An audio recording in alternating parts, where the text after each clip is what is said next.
Laymen's evangelical fellowship స్థాపకులు కీర్తిశేషులు దానియేల్ గారు 1961 సంవత్సరం మార్చి 15వ తేదీన చేసిన ప్రసంగం. మొదటి రాజుల గ్రంథము 17వ అధ్యాయం 1వ వచనము. అంతటా గిలాదు కాపురస్తుల సంబంధియును తిష్బీయుడునైన ఏలియా అహాబునొద్దకు వచ్చి, ఎవని సన్నిధిని నేను నిలువబడి ఉన్నానో ఇశ్రాయేలు దేవుడైన ఆ యెహోవా జీవము తోడు, నా మాట ప్రకారము గాక ఈ సంవత్సరములలో మంచైనను వర్షమైనను పడదని ప్రకటించెను.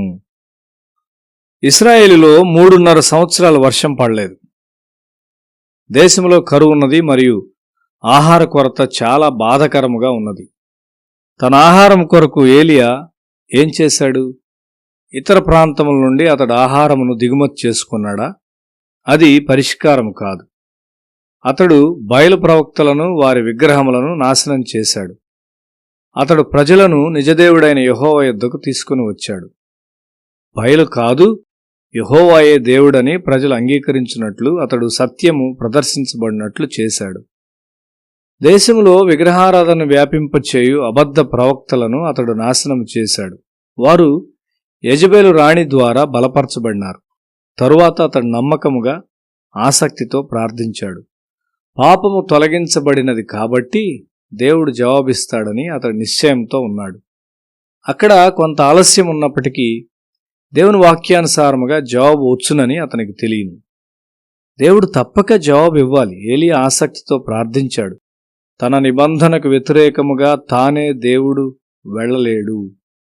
ఏలియా సేవకుడు ఒక మనిషి హస్తమంత చిన్న మేఘమును ఆకాశములో చూచాడు.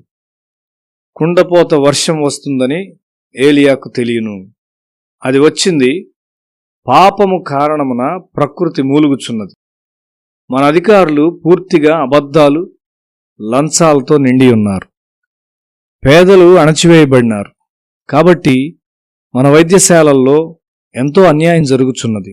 ఇండియాలో ఎంతో అవినీతిపరుడైన మనిషి తాను కూడా ఒక పరిశుద్ధుడినని తలంచుకుంటాడు. ఒక విగ్రహారాధన దేశము వర్ధిల్లలేదు. దేవుని యొక్క నిబంధనను గూర్చి ప్రజలకు తెలియజేయము, ఆయన ప్రజలు ఎన్నడూ సిగ్గుపడరు అని దేవుడు చెప్పుచున్నాడు. యెహెజ్కేలు గ్రంథము 36వ అధ్యాయము 28 నుంచి 30వ వచనం వరకు. నేను మీ పితరులకిచ్చిన దేశములో మీరు నివసించెదరు. మీరు నా జనులైందురు, నేను మీ దేవుడినైందును. మీ సకలమైన అపవిత్రతను పోగొట్టి నేను మిమ్మల్ని రక్షింతును. మీకు కరువు రానీయక ధాన్యమునకు ఆజ్ఞ ఇచ్చి అభివృద్ధి పరతును.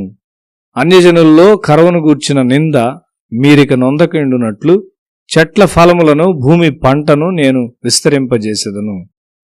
నశించిన కుటుంబములను, సంఘములను మరియు దేశములను కట్టుటకు దేవుడు ఆశతో ఉన్నాడు. 17 సంవత్సరముల క్రిందట ఆంధ్రప్రదేశ్లోని ఆకివీడు అనే స్థలంలో మేము కూటములు ఏర్పాటు చేశాం. మేము ప్రజలకు దేవుని వాక్యాన్ని అందించాం. అన్నిటికంటే ఎక్కువగా ఒక హయ్యర్ గ్రేడ్ ఉపాధ్యాయుడు మారుమనసు పొందాడు. అతడు ప్రభువును సేవించుట ప్రారంభించాడు. తరువాత సంవత్సరమున బోధించుటకు అతడు మమ్మలను ఆహ్వానించాడు. అన్ని ఏర్పాట్లు చేసి ప్రజలను ఆహ్వానించున్నానని అతడు చెప్పాడు. మేము అక్కడికి వెళ్ళాము. దాదాపు 300 మంది దేవుని వాక్యాన్ని వినడానికి అక్కడ కూడి ఉన్నారు.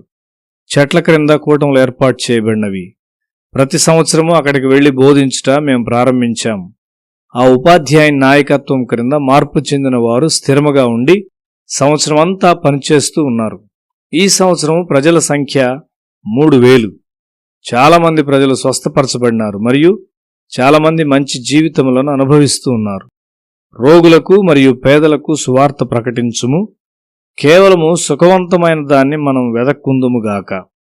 విద్యావంతులు మరియు ఈ తరమునకు చెందిన ప్రజలు సువార్త వ్యాపకమునకు వారి చిన్న వ్రేలునైన్ను ఎత్తుటకు ఇష్టపడరు. అది సరియైంది కాదు. మానవ పాపము క్రింద ప్రకృతి మూల్గుచున్నది. దేవుడు మానవ హృదయమును మరియు ప్రకృతిని విడుదల చేయగోరుచున్నాడు. ప్రకృతి మీద మనుష్యుని ప్రభువుగా చేయాలని దేవుడు కోరుచున్నాడు.